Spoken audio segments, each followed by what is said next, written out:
ভাই এই গরু আপনি হাটের থেকে কিনতে গেলি 2.5 লাখ 3 লাখ টাকার নিচে এরাম গরু কিনতে পারবেন না। আপনার কাছে বেশি নেব না, আপনি মাত্র 2,20,000 টাকা দেবেন। ওই তার দাম একটু বেশি হয়ে যাচ্ছে না?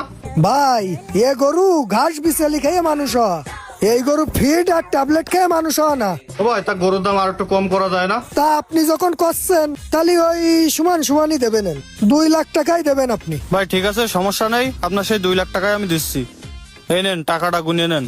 আরে না ভাই, গুনাগুনি লাগবে না, অসুবিধে নেই। ও ভাই, তাহলে গরু এখানে থাকুক, আমি গাড়িটা নিয়েছি, গরু নিয়ে যাচ্ছি। ঠিক আছে ভাই, যান আপনি গাড়ি নিয়ে আসেন। আচ্ছা ঠিক আছে, নিয়ে আসতেছি। একদিনই আজকে 1 লাখ টাকা কামাই এলো, আজকে দিনটাই পুরো ভালো।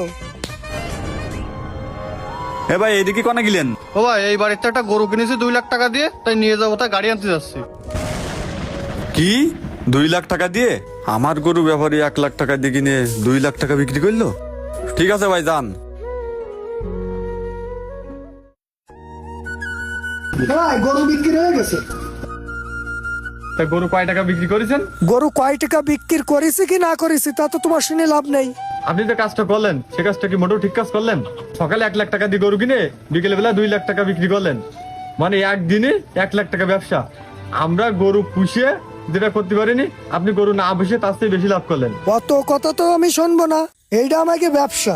ভাই এটা কেমন ব্যবসা যে 1 লাখ টাকা দিয়ে গরু কিনে 2 লাখ টাকা বিক্রি করলেন? আমরা একটা গরুর পিছনে 2-3 বছর অনেক পরিশ্রম করে বড় করি, কিন্তু গরু বিক্রি করার সময় আপনাদের মতো বাটপার দালালের কারণে লাভ হয় না। আমরা গরু পালন করে যে টাকা লাভ করতে পারি না, আর আপনারা গরু না পুষে তার চেয়ে দ্বিগুণ লাভ করেন। আমার যে ক্ষতিটা করেছেন, এরকম ক্ষতি যেন আর কারোর সাথে করেন না। ভাই গরু বেচা কেনার সময় বাটপার ব্যাপারী থেকে সাবধান। বাটপার দালাল ফাঁদে ফেলায় আপনাকেও লস করাই দিবে, আপনি বুঝতে পারবেন না। আর ভিডিওটি ভালো লাগলে অবশ্যই সবাই শেয়ার করবেন।